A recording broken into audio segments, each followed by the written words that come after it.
POCSO का case आपको ज्यादा कहाँ मिलेगा? स्कूलों में, कॉलेजों में। सरकारी दफ्तरों में भी जो कुछ लोग हैं जो वर्क प्लेस में यौन उत्पीड़न करते हैं, आरोप लगते रहे हैं, ऐसे कई उदाहरण भी है, तो उसमें कैसे आप लोग विजिलेंस रखेंगे और सर्विलांस करेंगे? जब हम सरगुजा जाते हैं, जब हम बस्तर जाते हैं जी, तो टोनी प्रताड़ना अधिनियम के जो केस हैं वो ज्यादा देखने को मिलते हैं। छत्तीसगढ़ राज्य महिला आयोग की अध्यक्ष डॉक्टर ममता साहू जी हमारे साथ हैं। आज दुर्ग में इनका पहला दौरा था, कार्यकाल अभी शुरू हुआ है आपका। लड़कियां महिलाएं परेशान होती हैं, चाहे वो घरेलू हिंसा हो या कोई परेशान कर रहा हो, तो उसके लिए आप लोग किस प्रकार से काम कर रहे हैं? यहाँ बहुत से प्रकरण से ट्रिपल तलाक के मामले आए, उसमें भी हमने डीएसपी को निर्देशित किया है। लड़की है, उसे किसी लड़के ने या कोई फोटो उसका मॉर्फ कर लिया या एडिट कर लिया या उसको ब्लैकमेल कर रहा है कि इसको वायरल कर दूंगा, तो उस समय एक लड़की के पास क्या क्या कानूनी अधिकार है और कैसे वो आपसे भी संपर्क कर सकते हैं? हमारे देश में नारियों का अलग ही सम्मान है। आधी आबादी है और आधी आबादी जब मुसीबत में फंसती है तो कई बार उनके परिवार या परिजन या दोस्त साथ नहीं देते, कई बार पुलिस से भी वैसा रिस्पॉन्स नहीं मिलता, तो तब वो जाए तो जाए कहाँ? वो जा सकते हैं अपने अपने राज्य के महिला आयोग में। छत्तीसगढ़ राज्य महिला आयोग की अध्यक्ष डॉक्टर ममता साहू जी हमारे साथ हैं। आज दुर्ग में इनका पहला दौरा था, कार्यकाल अभी शुरू हुआ है आपका, रायपुर में आपने किया है। तो आज आपसे हम यही बात करेंगे कि जो महिला, जैसे मैंने शुरुआत में कहा, जो लड़कियां महिलाएं परेशान होती हैं, चाहे वो घरेलू हिंसा हो या कोई परेशान कर रहा हो, तो उसके लिए आप लोग किस प्रकार से काम कर रहे हैं और आपके आने वाले सालों में कैसी पूरा सिस्टम रहेगा? सबसे पहले तो आपको बता दूं कि जो राज्य महिला आयोग है जी, यहाँ पे महिलाएं, जो भी प्रताड़ित महिलाएं हैं, जिनको न्याय नहीं मिला है, जो किसी से असंतुष्ट हैं, वो यहाँ पे प्रकरण दर्ज करा सकती है। जी, तो प्रकरण दर्ज कराने को भी प्रक्रिया को हम लोग सरल किए हैं। मेल के माध्यम से भी हम स्वीकार करते हैं, व्हाट्सएप के माध्यम से भी स्वीकार करते हैं, और किसी को भी जो समस्या है वो रायपुर भी आ सकती हैं। और जैसे हम जिले जिले जा रहे हैं, जैसे आज दुर्ग जिले में आए तो भी कई लोग प्रकरण लेके आए, और हर जिले में हमारी सुनवाई, सितंबर माह में हमारी 5 संभाग में पूरा जन सुनवाई फिक्स हो चुका है। लगातार अभी आप लोग हाँ, वार्तालाप करते रहेंगे, समस्या सुनेंगे। दुर्ग में आप आए, दुर्ग एक बड़ा शहर है रायपुर के बाद, किस प्रकार की आपको प्रकरण दिखे जो आपको लगा कि ये कुछ नया है या कुछ ज्यादा ही है, वो पूरा अलग सा है? यहाँ बहुत से प्रकरण ऐसे ट्रिपल तलाक के मामले आए, उसमें भी हमने डीएसपी को निर्देशित किया है। उसमें बच्चे के लिए भी संरक्षण के लिए आया। बहुत सारे मामले ऐसे हैं। एक प्रकरण में यह है कि लड़का विदेश में रहता है पर यहाँ के पुलिस वाले एफआईआर नहीं कर रहे हैं। अच्छा, तो दहेज प्रताड़ना का केस बनता है, उनको निर्देशित किया गया है कि आप दहेज प्रताड़ना का प्रकरण दर्ज करें। और इसी तरह कई जगह संपत्ति का आता है, तो कार्यस्थल पर यौन उत्पीड़न का मामला आता है। ये मामला बहुत बढ़ गया मैम आजकल, जो ऑफिस कल्चर में मतलब एडवांटेज लेने का जो एक टर्म आ गया है, चाहे वो सीनियर हो, उसको उसके लेके लड़कियां दब जाती हैं। ये अच्छा एक आपका क्वेश्चन है।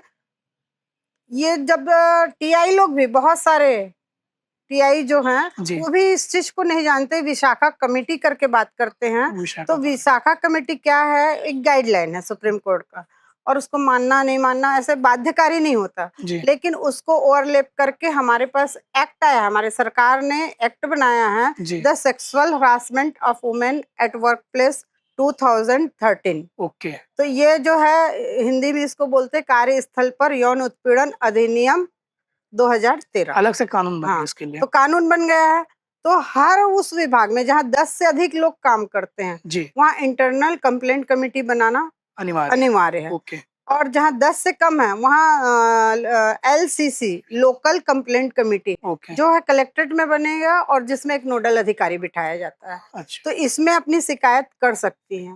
इसके अलावा शी बॉक्स होता है जिसमें महिलाएं अपना कंप्लेंट दर्ज करती है।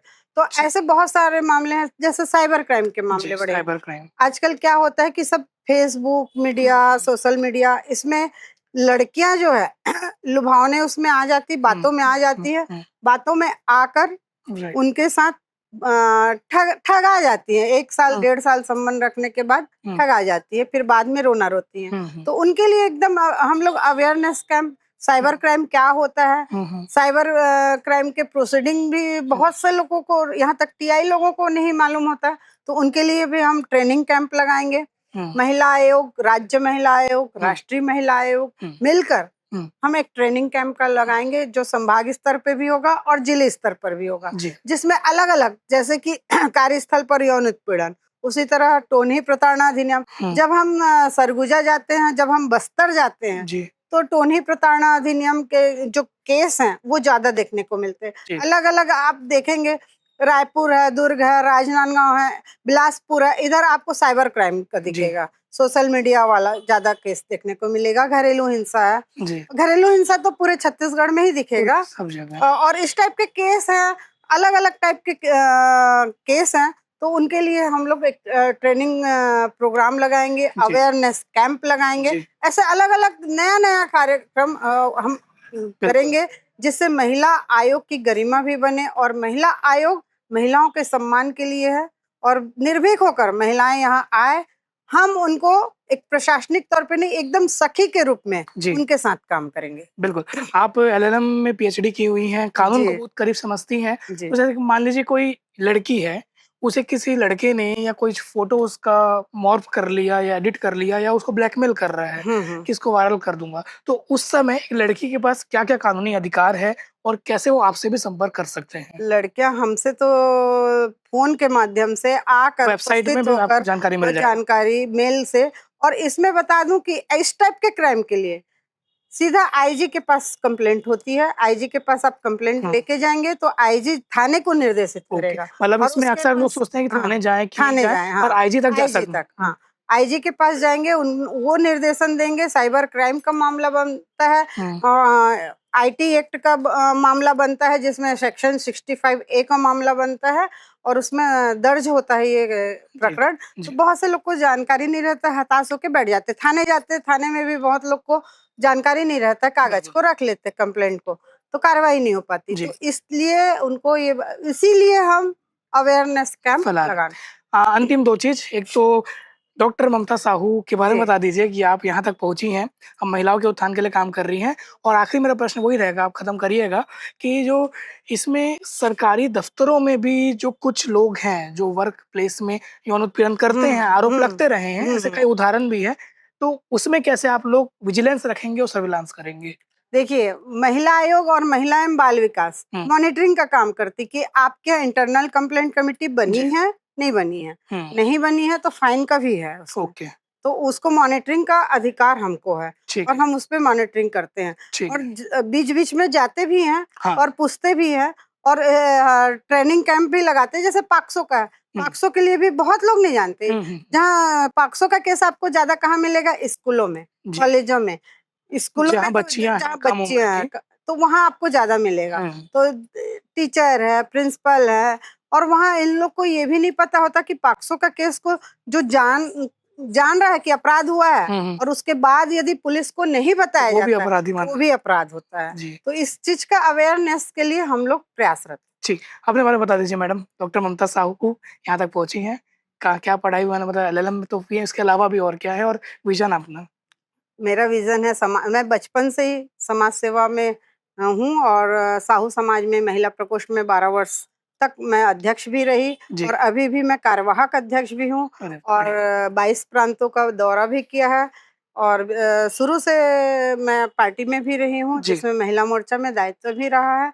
तो महिलाओं के लिए सेवा करना मेरा एक है, शुरू से मतलब मन में है कि जो महिलाएं हैं प्रताड़ित ना हो, जिनको उचित प्लेटफॉर्म की जरूरत है, उनके लिए भी काम कर रही हूँ।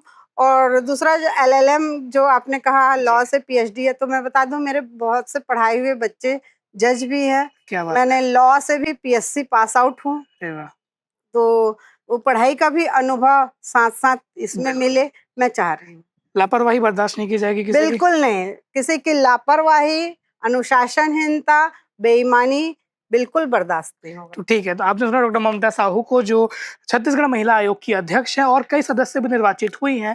इनका विजन क्लियर है, आप वेबसाइट में जा सकते हैं। रायपुर में दफ्तर में आपका कहाँ पे है? पुराना निर्वाचन कार्यालय है, वहीं पे हॉस्पिटल के पास। एकदम अगर आप मजबूर हैं, परेशान हैं, तो वहां भी जा सकते हैं। बाकी आपके जिले में है, वेबसाइट के माध्यम से, और जो भी आगे अपडेट आता रहेगा हम बताएंगे। शुक्रिया मैम हमसे बात करने के लिए। ये उन लड़कियों के लिए, उन महिलाओं के लिए बहुत जरूरतमंद होगा जो अंदर ही अंदर घुटती हैं और आखिरी कदम वो ऐसा उठाती है। महिला आयोग में आज जाएंगी, उनको सब समाधान मिलेगा। ठीक, महिलाओं को उचित समाधान मिलना बहुत जरूरी ठीक। है। नमस्ते, जय जवाहर। जय जवाहर।